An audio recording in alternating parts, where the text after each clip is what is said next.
Corey Black, what up? JUCOReport.com. There he is. How y'all doing? How y'all doing? Yeah, good to see you, man. Another member of Embrace Us. We repping today. Oh man, blessed to be here. Y'all doing all right? Doing good, man. Doing good. So, hey, we were talking about Solomon earlier. Corey was one of the first people that on the planet that I hit up. Is I'm on social media under, I don't even remember what that account was at the time, and I was like, I got this kid, and he's at Midland, and Corey's like, why is he 24? Like, he's in the Air Force. He's like, all right, let me see what we can do. So I know. What a great story. I know some of that love that Solomon got from the offers and things like that definitely was straight from the work of Corey Black. So Corey, real quick, tell people not everybody knows who you are. They sleep if they don't know who you are. So for those that don't know who you are, tell the people who you are and what you do. Well, if you don't know me, as long as you know Brandon Goebel, you're fine. No, but I got in the JUCO game probably about 10 years ago. I came out, coached at Columbus State Division II for about 6 years. And I got out of it. First I realized coaching college basketball, you could get fired. Nobody told me this part when I got into coaching college basketball. I love it. I say, let me figure something else out here. So I got into the education business, and I wanted to help more kids at the same time. Instead of just recruiting 12 kids to come play Division II basketball, we was pretty good at it, but we hit a bump there. I said, this may not go over well. Let me go try to help more kids and find something to do. So that's when I started all my CB hoops. So I started doing junior college jamborees. So when I started this jamboree stuff about 12 years ago, it was really you had Ken Littlefield he was rocking and rolling, and you had Jerry Mullins, and so I felt like it was still another hole out there to do more jamborees. So I started doing jamborees here in Columbus, and I went to Atlanta, started doing jamborees. My first jamboree had 6 teams in it, and people looked at us and said, "Corey, you crazy? What are you doing? You left Columbus State to go run a JUCO jamboree with 6 teams?" So I'm gonna try to catch Jerry Mullins. Then I think we could pull that off in the South too. So it got bigger and bigger and grow, and we had our biggest one last year. We had about 98 teams in it. That's what I've been doing. 98. Is that what I heard right? From 6 to 98. Yes, from 6 to 98. I want to make sure I heard that right. Yeah, we added women's to it because when nobody doing women jamborees, so I picked it up and added the women's to the Lake Point event, and we got it to about 98 teams. And probably about 6 years ago, I connected with Chris Watkins. He was doing some showcase events, and we partnered up to start the JUCO Report. And we just do events together, JUCO jamborees, showcase events, just try to help kids. Me and both Chris, we're both educators, so we the part-time JUCO guys. We don't get to do it full-time. I don't even know them guys Brandon just named. He just told me 10 new names, the 10 best players in the JUCO. So I wrote them all down here. So I can call him back later and talk to him about it. That's what happened with a part-time JUCO guy, and that bell rang every morning at 8 o'clock. I love it, man. I love it. So that's a little bit about me. Right now I do part-time JUCO stuff and full-time athletic director, basketball coach here at a private school here in Columbus, Georgia. Yeah, awesome, man. Awesome. And the fact you're wearing all those hats, we know you're a big part of Embrace Us too. We touched on that a little bit. You're one of the brains behind how it came about, yourself, Penny Collins. Touch on that a little bit before we kind of move forward back to some JUCO stuff, if you don't mind. Yeah, it all started with Penny Collins.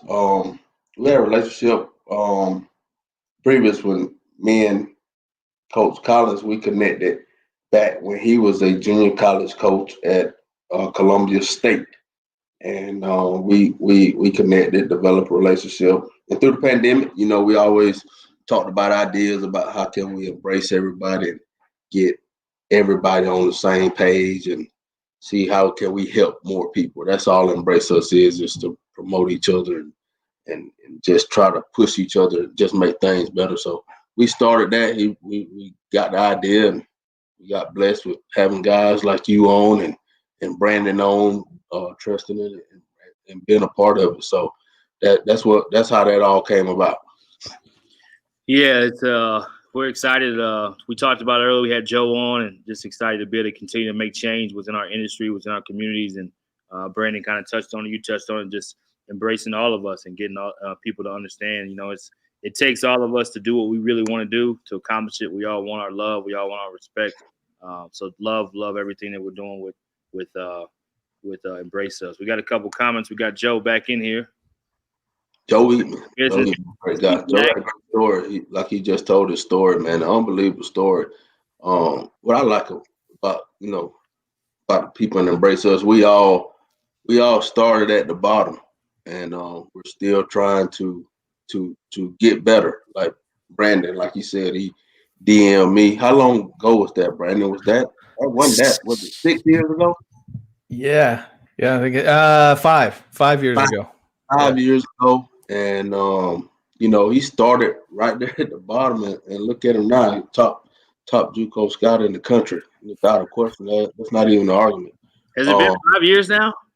Yeah, because it was I think it was 6 when Solly went to Midland and then played a year, and then because I started JUCO Advocate in June of 16. So coming up on 5. Wow.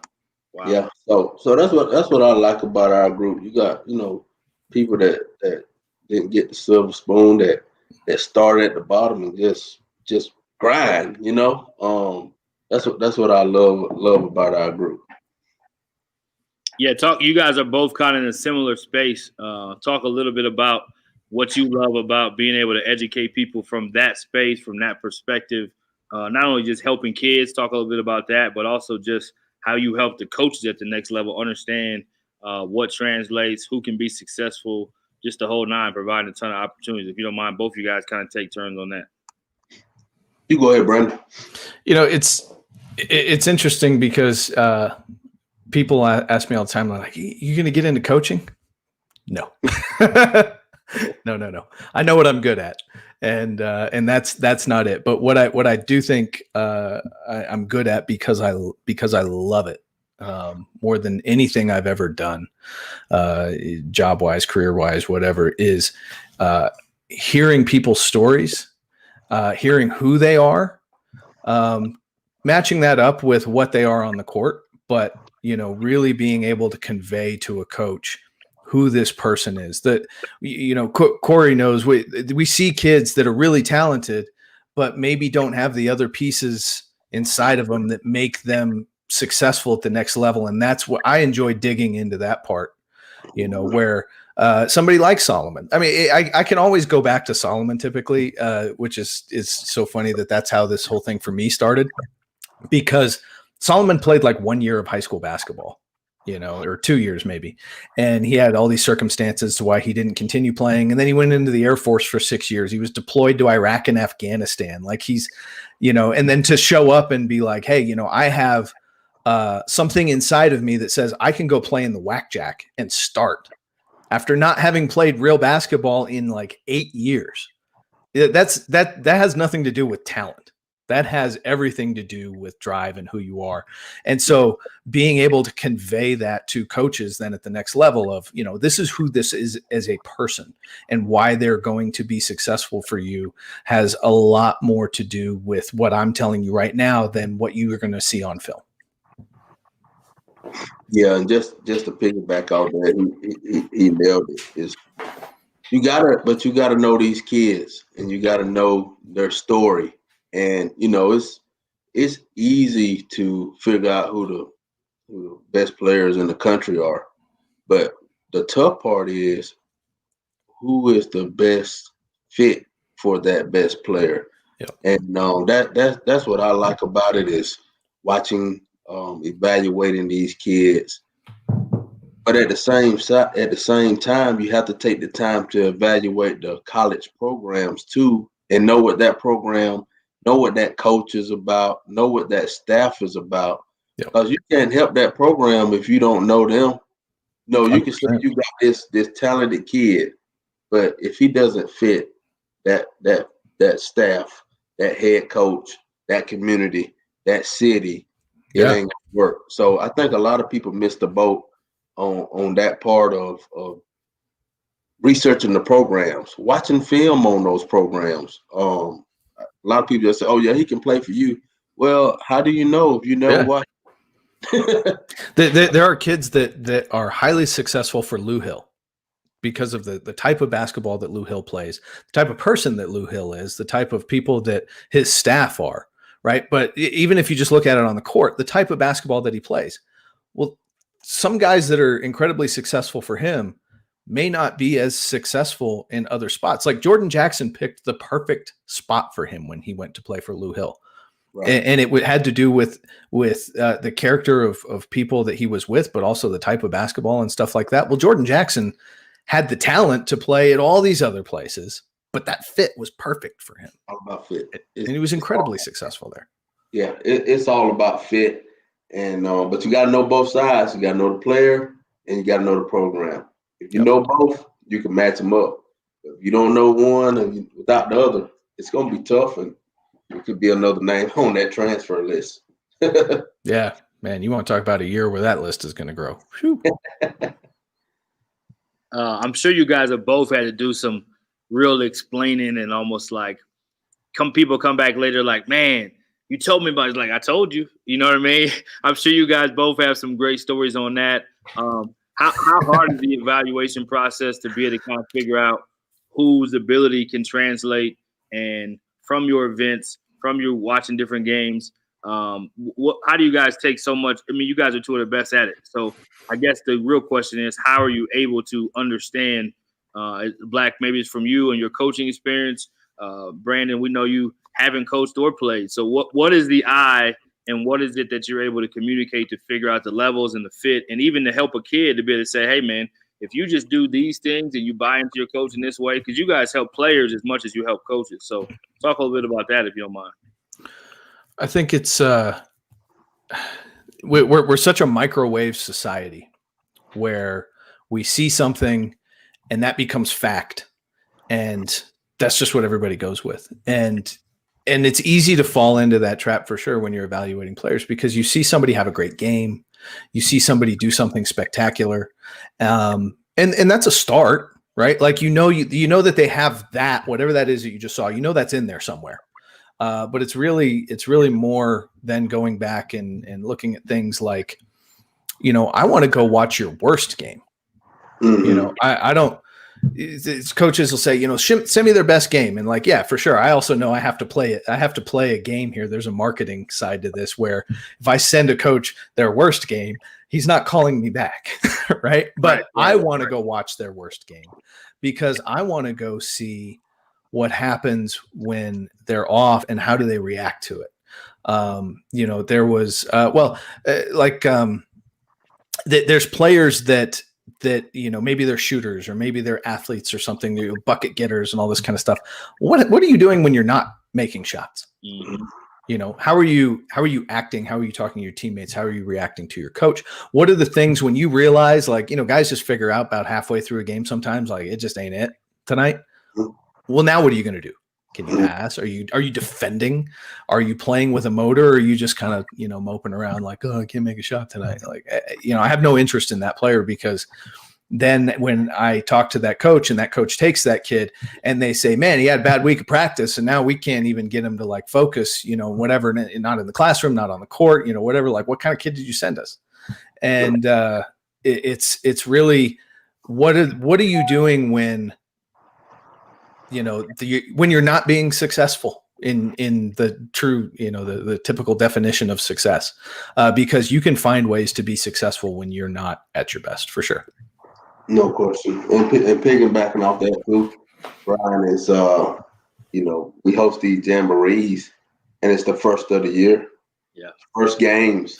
Yeah. They're fired up. You got coaches standing there on the baseline watching, everybody look good in that. And you know what? But in those, that's not really evaluation. That, the evaluation is when I go back and watch them play a month later when no one's in the gym Right. in Americus, Georgia. Right. No one's in the gym in Waycross, Georgia. No one's in the gym in Macon, Georgia. Now you see who that player is. Yeah. How you show up to that practice like I did 3 weeks ago at Central Georgia Tech when there's no game to be played till January. Who is this guy now? Is this guy a dog when it ain't a game for 2 more months? That's how you evaluate. That's the real evaluation. The jamborees, it's not really real. There's 100 coaches there. I can go out there and get 30 right now. You put 100 coaches on the baseline right now. I go for 32. Hey, that adrenaline get going, right, Black? You know. I cannot get 30 in a jamboree, just FYI. You put 100 coaches right there on that baseline, I'm gonna get mine. What happened? Evaluation. What's some of the success stories, Black, that you'd like to share from players, coaches, your own experience? You know, we're trying to make sure we show love to JUCO. It's JUCO Appreciation Month with us. We just want to make sure people understand this level and the value it really has. Because, again, you kind of hear it when people think about, oh, you got to offer them a JUCO. It's like people can downplay that. Or, oh, you got to go JUCO. They're not celebrating that the same way. It's not getting the same amount of retweets and likes, which is okay. But we want to make sure people really understand what this level is about and why it's important. It's like I always tell people, and I don't know where it came from, but I always quote it. The same people that laugh at you for signing JUCO will be the same people celebrating you in 2 years when you're signing Division I, or maybe when you get drafted on NBA night. Right. It's amazing. I bet how many people laughing at what's the name got drafted the other night? Jaden Scrub. That's great. It's no telling how many people was laughing at him when he went to JUCO. But now, oh man, look at him. He looked the same people that laugh at you for JUCO will be the same people fired up for you when you go to that next level. I know I got one good story. I was at a jamboree and it all connects us to embrace us. Remember Brian Collins having an event. Kid name was TJ Cromer. He played at Eastern Florida. Left Eastern Florida, came to my event, Availables event. Nobody knew about him. Nobody. Coach Collins was there. TJ Cromer coming there, lit it up. Coach Collins, he comes in and says, I want that kid. TJ Cromer from my hometown. Say, TJ, here's another opportunity, man. You got another shot. Good Lord, then bless you. Coach Collins takes him. He goes get on the team at Columbia State with Penny Collins. TJ Dunn had a really good team. They go to the national tournament. TJ Cromer signs with ETSU. Penny Collins got hired. He got a job. You know, all that stuff just started connecting. You know, Coach Collins said, hey, I wanna get to the next level. Well, you know, you do it the right way. You take care of your players. Someone to give you opportunity. And look at it now. TJ Cromer making really good money overseas. Coach Collins, a head coach at Tennessee State. So all that stuff connected the dots, and that's just a little quick story of how one kid from my event led him to Columbia State to the national tournament, to him getting Division I, to Coach Collins getting a Division I opportunity, and to now being the head coach at Columbia State, and that kid is making money overseas. The diversity of stories that junior college affords, I don't know if there's anything else like it in sports, in a lot of different walks of life. You know, my deal with there with Solomon and like how unique that story is, and a guy like Corry Black, you know, sees him and helps, and, you know, guys jump in to help these kinds of different stories. There's a kid, you know, I was talking about Lou Hill earlier, and I you know, we've talked about domestically, you know, inner cities, especially like the kids that get opportunities that maybe wouldn't because of junior college. Internationally, like, you know, I go all over the world and meet all these kids and you know, the junior college stuff and whatever. But you know, there was a kid named Rob McLean who is now at UTRGV. Yep. And I think I remember his tribe correctly, so I apologize if I don't, but I believe he's Cree. and he's from Red Lake, Minnesota, I think, up in the north, near the Canadian border. And he's from the reservation up there, and not a place that coaches are typically looking for basketball players. In United Tribes Tech in North Dakota, he was looking at maybe a D3 school or something like that, and he wasn't sure, and that there was some cost stuff and whatever, and so he goes to United Tribes Tech, which is I believe 100% tribal school, and plays up there with Williston and Lake Region and North Dakota Sciences, and is doing really well. Shout out to Synergy for having United Tribes Tech on their platform, so that we could see him. And all of a sudden, coaches are starting to go to North Dakota, and some of these poor guys that went up there, to go see him, and some of the little places they went to go see him, like Glendive, Montana, against Dawson. And that kid is a really good player at UTRGV, and will maybe start this year for them. And like thinking about all of the things that have to go into that process for him to wind up where he's at, all the work he had to put in. He was always one that stood out on film. I called him the flying pineapple because he liked to put his hair up in a top knot and it would flare out like this. I mean, you talk about a kid with athleticism, holy cow. And, but from where he came from to where he is now, none of that happens without junior college. There's no Rob McClain, basketball player at UTRGV with all the opportunities he's taken advantage of, all the opportunities that are ahead of him now, without junior college. And there's so many of these guys that Corry and I have seen over the years, that just these incredibly diverse backgrounds. I mean, gosh, Corry, think about the guys that we know that are from war zones, right? Yeah. That kids that are from just these really difficult backgrounds that junior college gives them this opportunity to be successful. And if they take advantage of it, your past maybe affects you in a positive way, but you take advantage of that opportunity. There is your past is not an anchor to what you can be with junior college. No question about it. JUCO is the reason I'm sitting here. I took a JUCO opportunity out of high school, not to even play, but to coach. It's no other college program will let a high school 17-year-old kid go start coaching JUCO basketball. That don't happen. But in JUCO, it's possible. Nope.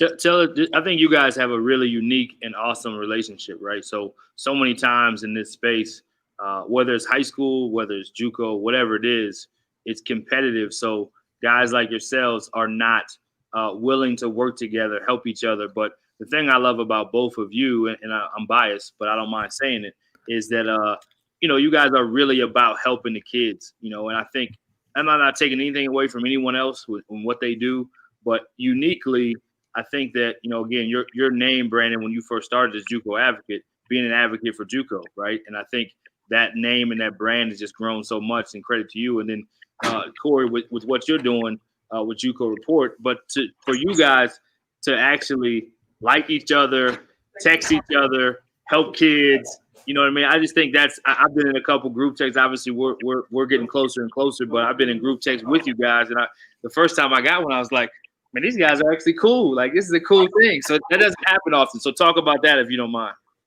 Well, I think, Brian, it's simple. We don't have ego issues. We're not doing this for money. It's about the kids.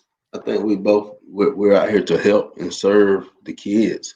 And as long as you can keep that mindset, you can have relationships in this business, because it's about kids. As long as you keep it about the kids, we're all out here.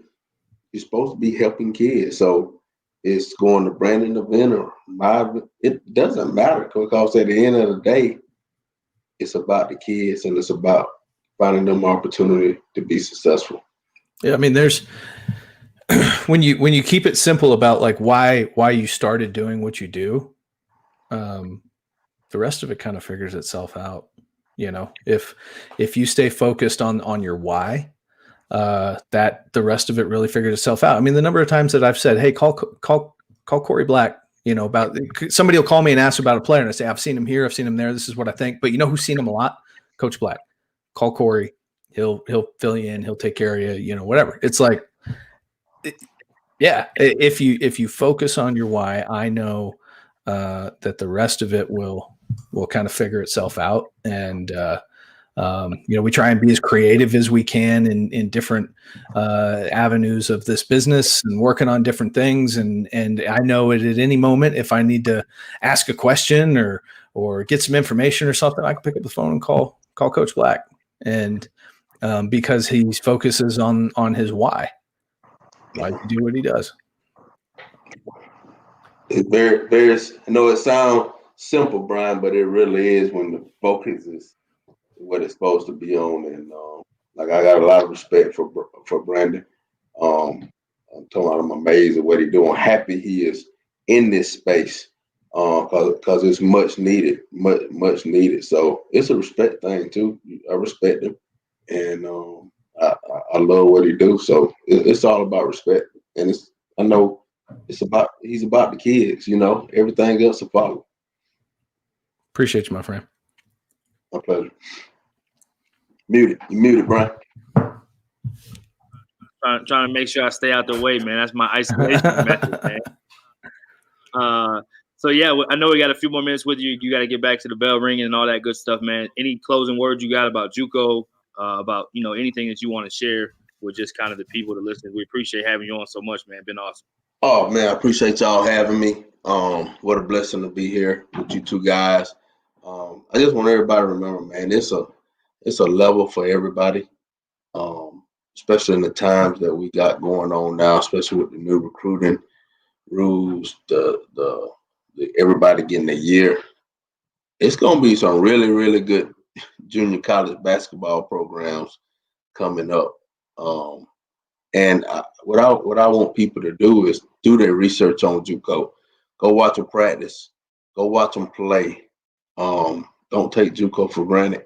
Go out there and just get as much knowledge as you can for JUCO, because you're gonna be blowing up these JUCOs with these new rules. Trust me on that.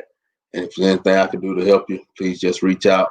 I appreciate you guys for having me. Anything I can do to help you, please just let me know. Yeah, thanks so much, T Black. Real quick before we leave, how can people find you? How can people kind of know how to follow you, go to your events, follow you on social media, follow you on whatever ways they may be to connect with you? Yeah, they can follow me on Twitter, Coach C Black, Instagram, Coach C Black, Corry Black on Facebook, JUCOreport.com, cblackhoops.com. Those are the best ways to get in contact with me. Yeah, you got a few of them. Doing big things, man. Love you, my man. Love you, brother. Glad you came on today. Have a great weekend, and we'll be talking soon. All right, we'll see y'all. Appreciate y'all. Be good, Coach.